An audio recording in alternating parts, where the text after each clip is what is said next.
કોલેજમાં પ્રથમ વર્ષના MBBS સ્ટુડન્ટ્સને થર્ડ યર અને સેકન્ડ યરના સ્ટુડન્ટ્સ હેરાનગતિ માનસિક ટોર્ચરિંગ કરતા હતા. આ કોઈ વ્યક્તિગત નહીં પરંતુ અનનોન કમ્પ્લેન આવી હતી અને એ પ્રમાણે અમારા વિભાગના અધિકારીઓ CCTV કેમેરા વગેરે ચેક કરતા માલુમ પડ્યું કે ખરેખર રેગિંગ બાળકોને હેરાન કરવામાં આવ્યા છે.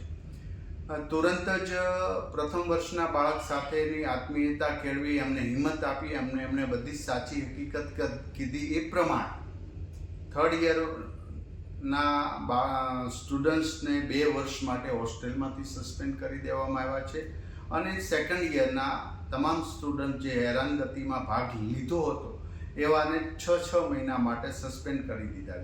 હું હજી પણ સંદેશો આપું છું કે વાલા દીકરાઓ, તમે તમારું કરિયર બનાવવા માટે અહીંયા આવ્યા છો, ત્યારે આ પ્રવૃત્તિ એક ડૉક્ટર બનવાના છો ભવિષ્યમાં, તો તમારા દિલમાં કરુણા, પ્રેમ, દયાનું ઝરણું હોવું જોઈએ.